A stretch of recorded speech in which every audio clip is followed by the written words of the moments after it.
Hey guys, Reaps here, back with another Call of Duty Modern Warfare 3 commentary. This is a free-for-all match on the map Lockdown, and I have a special treat for you guys. I am going to be using only a secondary this game mode. It is a quite powerful secondary, but it is a secondary nonetheless, and we'll go into the class here after this match is loaded up. But I figured it'd be a fun little attempt to use these weapons here, the FMG9 akimbos. And these guns are actually extremely powerful. I definitely suggest this as any secondary, and I figured I'd try to see what my score could be if I just use these. So when you're using this class, what I like to do is I like Scavenger, and I also like putting on Steady Aim. Steady Aim is absolutely fantastic. These weapons are very, very powerful, and they can get some insane range if you put on Steady Aim.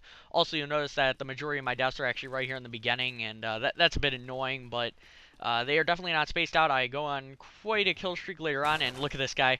You'll notice that in this room right up here, there's almost always going to be a guy up there when I go in there. Not all the time, but you'll definitely see it quite a lot, and that was a really lucky kill. But back to these weapons, these are absolutely crazy. You can get ridiculous distance. You'll see quite a few times in this gameplay, to be exact, where I just get some insane range. The final score on this one was actually 30-6. And I just had an amazing time with these, and I'm also using a bit of a different kill streak setup. I'm using, well, we'll see it later on, actually. I don't want to spoil it yet, but these weapons are actually fantastic. So we'll just take a look as I run around the map here. You're going to want to stick to a confined area, because although these are really good at range, you don't want to get yourself into an extremely drawn-out engagement, and again, I get the guy up in the room. But you'll notice that I'm sticking to this area, and I'm kind of expecting more and more people to come here. There's a lot of spawns over in this area, and it's a pretty high populated section of the map, so you want to stick to this area.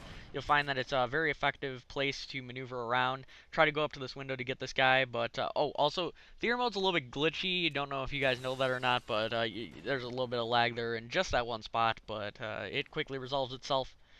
But yeah, over here is a fantastic spawn area, and I get another guy, and here's my first kill streak. It's the IMS. I absolutely love this. It basically shoots Bettys into the air. It has quite a number. I'm not sure if it only has 4. It looks like it only has 4, but I think there's more.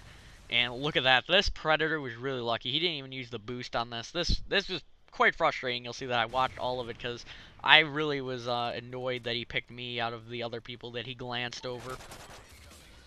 But nonetheless, the IMS this game is going to get me a ton of kills. I'm also running Bettys again, and you'll see I get a couple kills with those too. I like using the Bettys and the IMS and such to guard my flanks while I'm looking in a different direction. Definitely a handy tool, and if you want to switch up spots, you can pick up your Betty and move to a different area.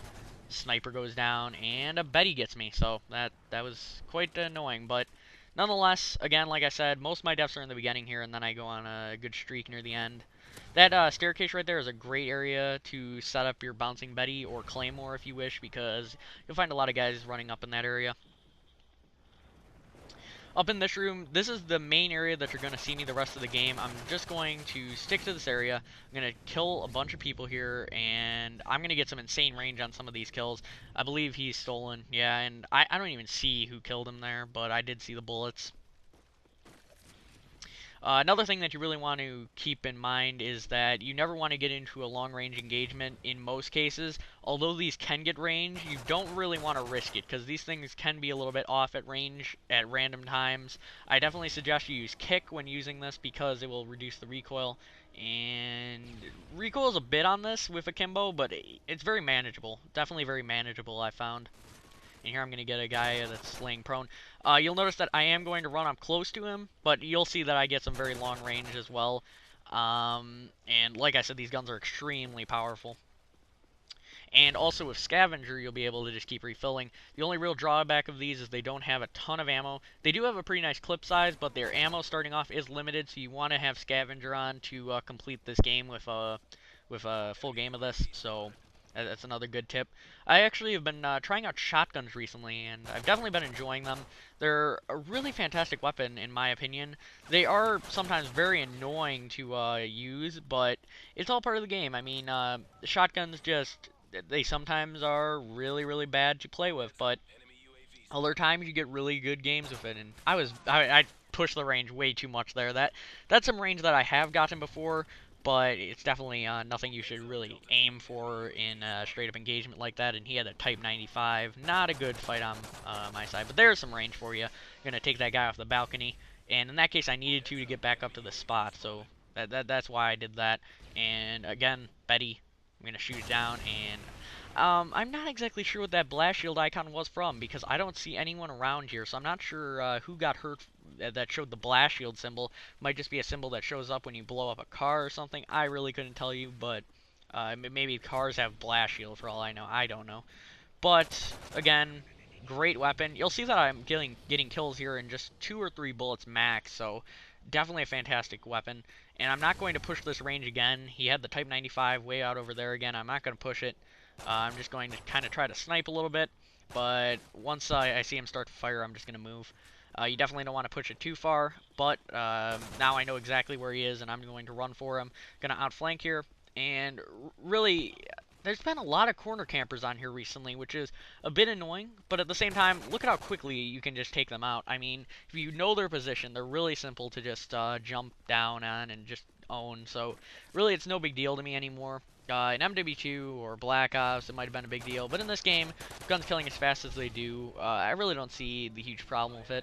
And again, I get another IMS, and I actually had another one out already, so I was curious to see what happens. It turns out it just replaces it, so that's what happens. You can't have 2 IMSs out at once, to my knowledge at least. And I don't know how I didn't die here. That guy must have been really bad with accuracy, because I got out of there without getting a scratch on me. Really, really lucky to get away from that.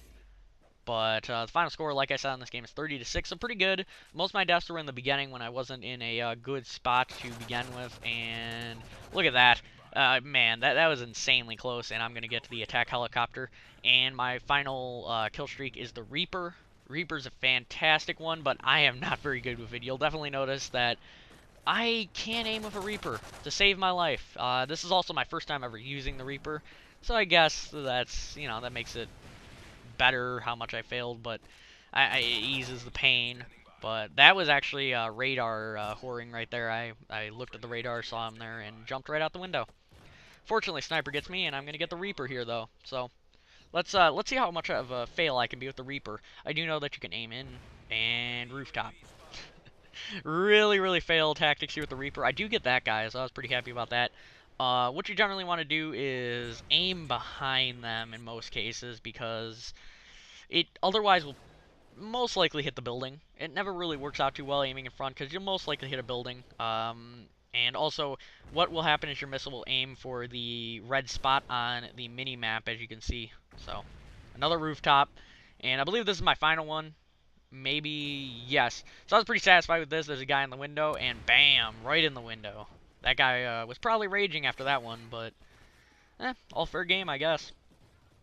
Again, not sure how I lived that, and I almost die again. A couple of these moments were very, very lucky on my part that I didn't die, such as when I, again, rushed the long range with the Type 95 enemy, and just these shots in the side that I live from. So it's a pretty lucky engagements here for the most part, and you just need to have that luck sometimes to get these good games. But in any case, final score was 30-6. Hope you all enjoyed this. I know it wasn't the most eventful of commentaries, but be expecting more in the future. I'll have more content teaching you more tips and tricks, and if you like the video, please leave a like, and that will inspire me to keep doing this. Hope you all enjoyed, and I'll see you guys next time.